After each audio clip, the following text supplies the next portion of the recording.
we've got to do everything we can to vacuum up intelligence from Europe, from the Middle East. That means we've got to work more closely with our allies.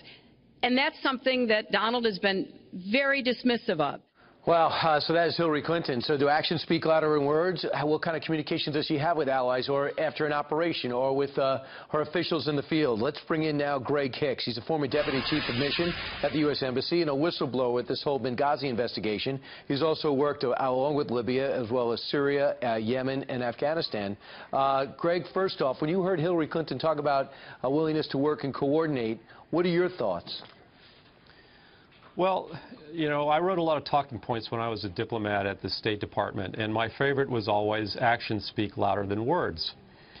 And when it comes to Mrs. Clinton's record on Benghazi, on Libya, on Syria, on Iraq, on the Russia reset, I have not a lot of confidence there. There's very little that she can say that would change my views, to be honest with you. And you have over 600 requests for additional security under Hillary Clinton's State Department, went pretty much unanswered, and you had an ambassador that couldn't get in touch, who's a good friend with Hillary Clinton at a time of need, correct?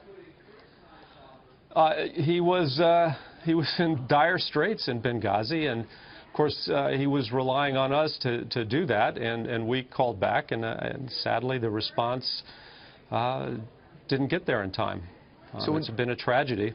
So when you say actions speak louder than words, and you have to be willing to coordinate and travel, all we heard about is Hillary Clinton, the miles she traveled, and the places she'd been to. Does that matter, how many miles you travel? I don't think so. The mileage is the input, it's not the output. And what Mrs. Clinton needs to be graded on are the outputs.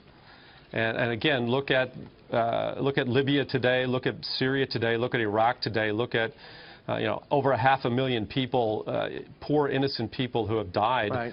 Right. So those are the results.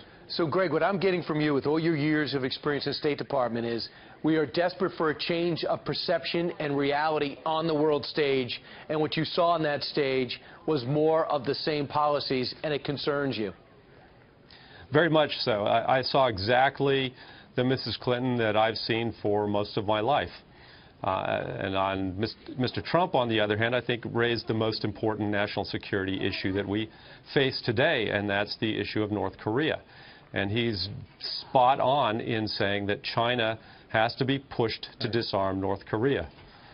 Greg Hicks, we've always appreciated your input because you have real-world experience with somebody that could be the next president of the United States. We have to know what we're getting into if indeed that happens. Gregory Hicks, thanks so much.